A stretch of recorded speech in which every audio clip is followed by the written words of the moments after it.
শেষ রাতের কল। রাত তখন 12:45। পুরো বাড়ি নিস্তব্ধ। রহমান ঘুমোতে যাওয়ার প্রস্তুতি নিচ্ছিল। হঠাৎ তার ফোনটা কেঁপে উঠল। স্ক্রিনে কোনো নম্বর নেই। আননোন কলার। রহমান ভ্রু কুঁচকাল। এত রাতে কেউ কেন ফোন দেবে?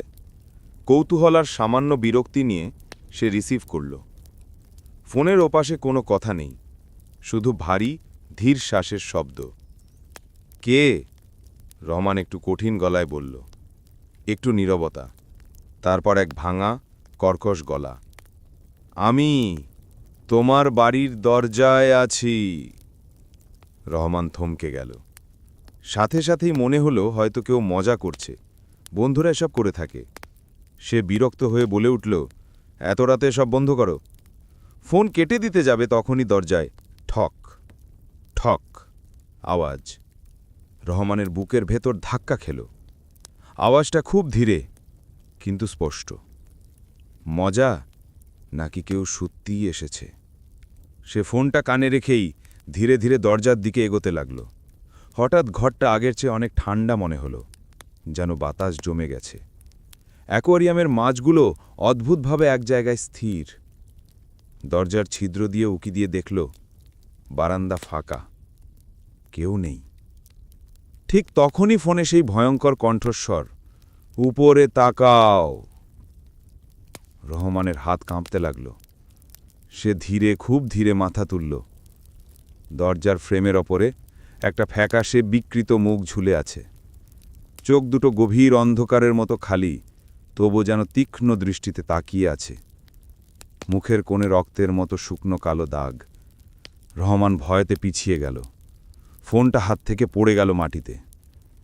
দরজার ওপাশে হালকা স্ক্র্যাচ করার শব্দ। কিচ কিচ কিচ। সে পিছিয়ে গিয়ে লাইট জ্বালাতে চাইল, কিন্তু সুইচ চাপতেই আলো কাঁপল। এক মুহূর্ত চালু, পরের মুহূর্তেই বন্ধ। পুরো ঘর অন্ধকারে ডুবে গেল। এবার সেই গলার আওয়াজ খুব কাছ থেকে, দরজা খুলে দাও, এতক্ষণ অপেক্ষা করছি। রহমান মুহূর্তে দরজা থেকে দূরে সরে গিয়ে বিছানার ওপাশে লুকোতে চাইল, কিন্তু তখনই দরজার নিচে ছায়া দেখা গেল। কেউ দাঁড়িয়ে আছে, স্থির, নড়ছে না, কিন্তু ছায়া যেন ধীরে ধীরে লম্বা হচ্ছে। হঠাৎ ঠাস করে দরজায় জোরে আঘাত।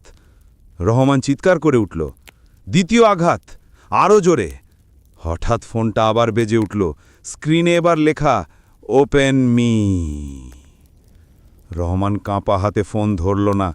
দরজার নিচে ছায়াটা ধীরে ধীরে সরে গিয়ে অদৃশ্য হয়ে গেল। কিছুক্ষণ নীরবতা। সে সাবধানে দরজার ছিদ্র দিয়ে তাকালো। কেউ নেই। রহমান একটু স্বস্তি পেয়ে ঘুরতেই পিছনে হিম শীতল বাতাস। একটা কণ্ঠ, আমি বলেছিলাম, আমি এখানে।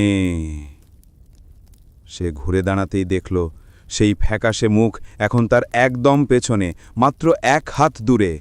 চোখ দুটো জ্বলছে, মুখে বিকৃত হাসি। শেষ যে শব্দটা রহমান শুনেছিল, এবার তোমার পালা ভয় পাওয়ার। এরপর ঘর নিস্তব্ধ হয়ে যায়।